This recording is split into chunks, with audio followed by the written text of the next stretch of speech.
Oi pessoal, hoje a gente vai dar continuidade aí ao Código de Direito Canônico comentado, né? A gente vai fazer a leitura aí do capítulo 3, vai versar sobre a sé impedida e a sé vaga, né? A sé vacante. Vamos começar pela sé impedida, como dispõe aqui o texto. Primeiro fala do impedimento, depois da vacância, tá? Essa é no cânone 412. E diz o seguinte: por sé episcopal impedida, entende-se a sé cujo bispo diocesano, por motivo de cativeiro, desterro, exílio ou incapacidade, se encontra totalmente impossibilitado de ocupar do munus pastoral da diocese, sem poder comunicar sequer por carta com os diocesanos. Então, assim, vai falar sobre impedimento, né? Ou seja, a sé não pode se exercer de maneira correta porque aconteceu algo com o bispo. E aqui ele fala, né? Cativeiro, se o bispo estiver preso lá no Oriente Médio, por exemplo, né? Ou se aconteceu, se ele fez alguma coisa de errado, tá sofrendo impedimento, ou se ele está incapaz de exercer, está doente, aconteceu alguma coisa, a sé considera-se impedida, tá? Cânone 413, parágrafo 1º. Impedida a sé, o governo da diocese, a não ser que a Santa Sé tenha providenciado de outro modo, a Santa Sé seria o Vaticano, compete ao bispo coadjutor, que seria aquele bispo reserva, se o houver.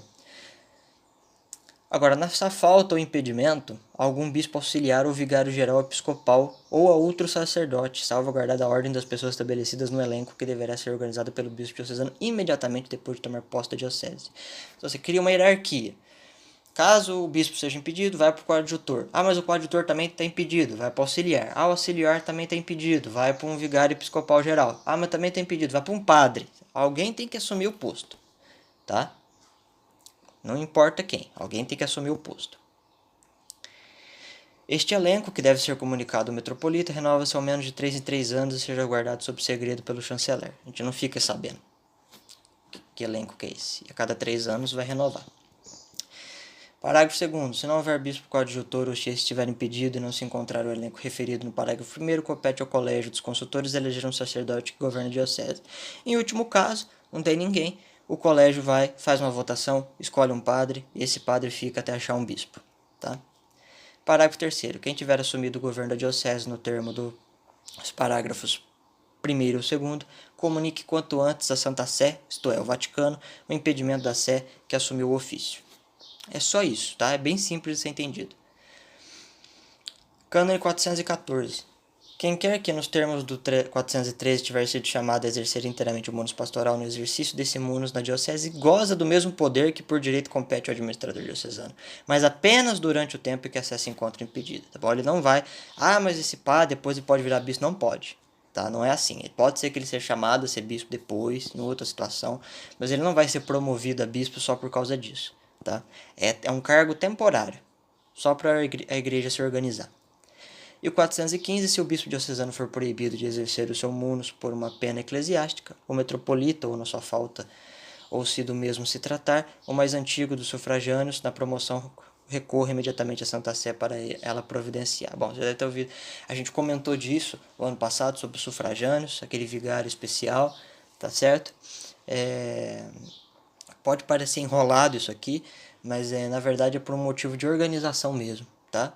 E raramente isso acontece, tá? Sobretudo no Brasil, que é um país relativamente tranquilo. Isso aqui se refere mais a igrejas orientais, onde sempre tem um bispo que vai... Na Nicarágua, por exemplo, né? Vira e mexe o Ortega lá manda prender um bispo. Aí precisa usar esses cânones aqui, para o negócio não parar de funcionar, entendeu? Ou na Venezuela, por exemplo. Aqui no Brasil, por enquanto, é tranquilo. Espero que continue assim. Agora, isso aqui é a sé impedida. É fácil de entender. Agora a gente tem a sé vacante, tá? O artigo 2 vai falar da sé vacante. Sé vaga, não tem ninguém ocupando ela. Cânone 416. Vaga a sé episcopal por morte do bispo, por renúncia aceita pelo Romano Pontífice, por transferência, por privação intimada ao bispo. Tá? Aí não tem ninguém para tomar conta. E essa é a definição. Começa pela definição. Agora vem as especificações. Cânone 417. Mantém o seu valor todos os atos relacionados pelo vigário geral ou pelo vigário episcopal até o momento em que tiverem notícia certa da morte do bispo. Tá? Da mesma forma, os que forem realizados pelo bispo diocesano ou pelo vigário geral ou episcopal até o momento em que tiver notícia certa dos mencionados atos pontífices. Tá? Isso está acontecendo com o Papa, né? O Papa está lá, está doente, está muito mal, e os secretários do Papa estão fazendo as funções do Papa, até que tenha um resultado disso. O Papa vai sair, o Papa vai falecer, o Papa se sair ele vai estar apto, não vai estar apto, o que está acontecendo? Tem que esperar para ver. Né? Com o bispo é a mesma coisa. Então a sé está vaga, mas os secretários do bispo estão trabalhando como se for, com as atividades que são recorrentes e essenciais ao bispo. Que o bispo que faz, o secretário está fazendo. Que seria o vigário, sufragâneo, vários nomes. Cânone 418, parágrafo 1º. No prazo de 2 meses, a partir da notícia certa da transferência, o bispo deve dirigir-se para a diocese Adiquã e dela tomar posse canônica. Passou 2 meses, o bispo vai para a diocese nova. A partir do dia da tomada de posse da nova diocese, vaga a diocese Aquá. Então, recebeu a carta de transferência. Vai esperar ainda 2 meses para se transferir. Nesse período, a sé está ocupada. O bispo está lá na diocese. Saiu da diocese, foi para a diocese nova, aí a diocese anterior passa a ser vacante. Não antes. Tá? Naquela passa a ser vaga, mas ele está lá ainda. Né? Só quando ele sai mesmo. Tá? Parágrafo 2. A partir da notícia certa da sua transferência até a tomada de posse canônica da nova diocese, o bispo transfere na diocese Aquá. Primeiro, tem o poder de administrador diocesano e fica vinculado às obrigações desta, cessando todo o poder vigário geral ou episcopal sem prejuízo do cânone 409. Continua lá. Recebe a remuneração integral própria do ofício. Entendeu? Normal, tá? Trabalho dele normal, mesmo com a ordem de transferência. 419. Vagando a sé, o governo da diocese até a constituição do administrador diocesano é devolvido ao bispo auxiliar e, se houver vários, ao mais antigo na promoção, porque às vezes tem 10 bispo auxiliar. Vai para o primeiro.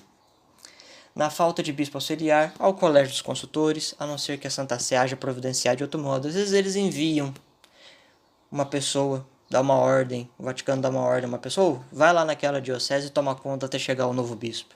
Pode acontecer também. Tá? Quem assim assumir o governo da diocese, convoque sem demora o colégio competente para eleger o administrador diocesano, que é o bispo ele mesmo. Tá? 420. No vicariato ou prefeitura apostólica, vagando a sé, assume o governo o pró-vigário ou o pró-prefeito, nomeado apenas para este efeito, pelo vigário ou prefeito logo após a tomada da posse, a não ser que outra coisa tenha sido determinada pela Santa Sé Apostólica, tá? Pelo Vaticano.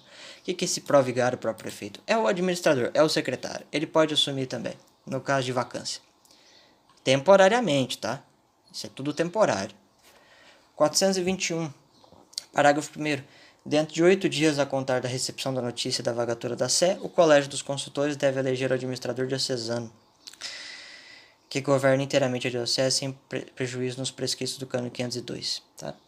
Então, assim, passou basicamente uma semana, né, que a sé está vaga. Não tem ninguém para assumir? O colégio elege um administrador diocesano, que é o bispo. Se por qualquer motivo o administrador diocesano não tiver sido eleito legitimamente dentro do prazo prescrito, a sua nomeação devolve-se ao metropolita, e se estiver vaga a própria igreja metropolita ou a metropolitana e a sufragânea simultaneamente, o bispo sufragâneo mais antigo na promoção, bom, que é o coadjutor, propriamente dito.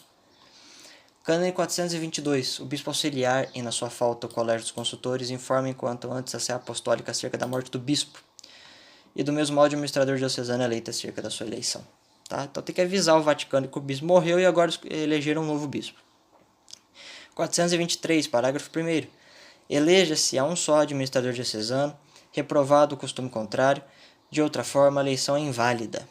Tá? É um bispo só. Esse negócio de vamos eleger um bispo, 3 coadjutor e 8 auxiliar. Não pode. Tá? Porque o coadjutor e auxiliar, a gente viu semana passada, quem escolhe é o bispo, não o colégio de bispo. Ou o Vaticano pode escolher também, mas raramente isso acontece. O Vaticano é muito ocupado. Parágrafo 2º. O administrador diocesano não seja simultaneamente ecônomo. Por isso, se o ecônomo da diocese for eleito administrador, o Conselho para os Assuntos Econômicos eleja provisoriamente outro ecônomo. Ou seja, é o administrador financeiro, um secretário de finanças. Ele não pode ser bispo, secretário de finanças. Tem que ter um bispo e um secretário de finanças. Não pode ser uma pessoa para os 2 cargos. Mas e se o cara que era o secretário de finanças foi eleito bispo? Bom, aí agora você tem que eleger um outro secretário de finanças. Simples assim. Tá? 424. O administrador diocesano seja eleito nos termos do cânone 165 e 178. Bom, aí você volta lá no vídeo da administração da diocese e vê que eu não vou repetir porque eu acho que é um vídeo de meia hora. Tá? É muita disposição administrativa. Essa parte de administração da igreja aqui, ela é muito confusa. Tá? Eu tô lendo porque eu falei que eu ia ler o código comentado inteiro. Mas que ela é confusa. Parágrafo 2º. Eleja-se para administrador diocesano um sacerdote que seja eminente em doutrina e prudência. Seja um bom sacerdote. Tá? Então você não pode escolher um cara que nem o Júlio Lancelotti para administrar a igreja. Tem que ser um padre mais legal, tipo um padre Paulo Ricardo. Entendeu? Parágrafo 3º. Se as condições prescritas no parágrafo 1º tiverem sido observadas, o metropolita, ou se a igreja metropolitana se encontra vaga, o bispo sufragâneo mais antigo na promoção, reconhecida a veracidade do caso, designe por esta vez o administrador. Os atos daquele que tiver sido eleito contra a prescrição do primeiro são nulos pelo próprio direito. Ah, mas o colegiado escolheu um padre ruim para tomar conta. Chama o vigário episcopal para avaliar o caso e escolher outra pessoa. Cânone 426. Quem durante a vagatura da sé, antes da eleição de administrador diocesano governar a diocese, goza do poder que o direito reconhece ao vigário geral. Ou seja, o auxiliar, o temporário, goza do direito de administrador. O 427 tem 2 parágrafos, tá? O primeiro diz o seguinte: o administrador diocesano tem as obrigações e goza do poder do bispo diocesano, excluindo o que por sua natureza ou por direito se exceptua. Ou seja, é uma repetição de que o bispo, o administrador temporário, ele tem os poderes de administrador temporário, mas ele não tem poder que vai além do seu cargo, tá bom? O Código de Direito Canônico, se você parar para pensar e prestar atenção nos vídeos, você vai ver que ele repete às vezes a mesma coisa 10, 15, 20 vezes. Provavelmente porque tem que repetir esse tanto para as pessoas entenderem, né? E ainda assim tem gente que faz errado o serviço. Eu não sei o que faz com essa gente, não. Parágrafo 2º. O administrador diocesano obtém o poder ao aceitar a eleição sem que se requeira a confirmação de alguém, salvo a obrigação referida no 833, que a gente vai ler ainda. Guarde isso aí para depois. Daqui a alguns meses a gente vai chegar nesse cânone. E a gente fala um pouco sobre a eleição dos colegiados, tá? Já se falou, vai falar de novo, por incrível que pareça. 400, a não ser que vocês querem que eu pule. 428. Durante a vagatura da sé, nada se inove. Tem que falar isso, porque assim, às vezes o cara chega, quer mostrar serviço. Não, porque tem isso aqui que tá errado, tem isso aqui que tá errado, eu preciso corrigir. Não, espera. Só administra, deixa quando o outro bispo vier, você dá a ideia pro cara. Ó, tem esse probleminha aqui, tem esse probleminha colar. O novo bispo resolve, tá? Não fica inovando, não. Tá? É proibido essa inovação, porque senão vira bagunça. Aí cada um, no espaço de 8 meses, cada um que aparece lá quer fazer uma coisa diferente, vai iniciar um monte de projeto e não vai acabar nenhum. A verdade é essa. Aí começa a construir uma capela. Aí o outro bispo chega e fala: mas de onde é que você tirou que nós temos orçamento para isso? Ah não, só pedir ajuda. Aí se ninguém ajudar, a capela fica lá. Eu já vi isso acontecer, inclusive. Do padre ter que ir bater laje, porque não tinha gente para contratar. Não tinha dinheiro. Parágrafo 2º. Aconteceu isso na minha cidade, inclusive. Na década de 90. Eu fiquei sabendo disso alguns anos atrás. Parágrafo 2º. Aqueles que administram inteiramente a diocese estão proibidos de fazer qualquer coisa que de algum modo possa prejudicar a diocese ou os direitos episcopais. Especificamente, eles estão proibidos, e bem assim outros quaisquer, de subtrair ou destruir, por si ou por outro, em qualquer documento da Cúria Diocesana ou neles modificar, seja o que for. Isso aqui é foda, né, velho? Tem que fazer um cânone pra isso. O cara tem que escrever, porque tá proibido tacar fogo em documento da Cúria Romana. Tem que falar, entendeu? Porque senão os caras fazem. Ah, não tava no direito canônico, achei que podia. Tem gente que é cínica, tá? Cuidado com isso, cuidado com esse povo. 429. O administrador diocesano está obrigado a residir na diocese e aplicar a missa pelo povo. Normal, né? Igual o bispo, que a gente leu semana passada. 430. Parágrafo 1º. O munus de administrador diocesano cessa com a tomada de posse da diocese pelo novo bispo. Chegou o novo bispo, acabou a função temporária. Que é óbvio, né?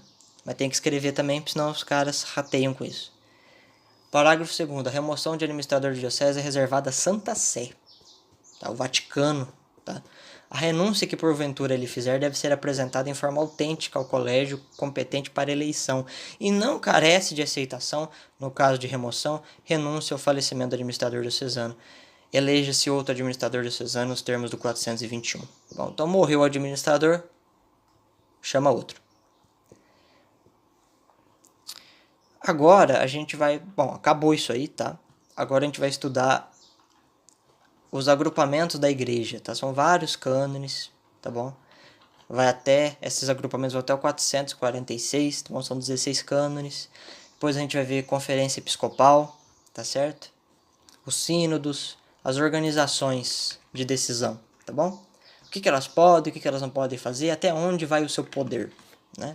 Isso é ótimo para fazer extração de argumento, tá? O que significa isso? Às vezes o cara pega um comentário de uma conferência e trata como valor de doutrina, mas aquele comentário não tem esse valor, né? Então é bom para separar joio do trigo, mas tudo isso aí é administração ainda, né? A gente tá aí, são 400 e tantos canos que a gente está lendo, é tudo administração. Administração geral da igreja, né? As hierarquias que são atribuídas, né? Os processos de eleição, né? Os processos de conferência, de agrupamento, de ação individual, tudo isso aí compõe a primeira parte, que é a parte das disposições básicas da administração eclesial. Tá? Por hoje é só. Essa semana vai ter mais vídeo de direito canônico, a gente vai dar sequência a esses comentários, até que finalmente chegue nas leis do direito canônico, na violação delas e na penalidade, que é a parte penal da coisa. Por enquanto a gente está na parte civil.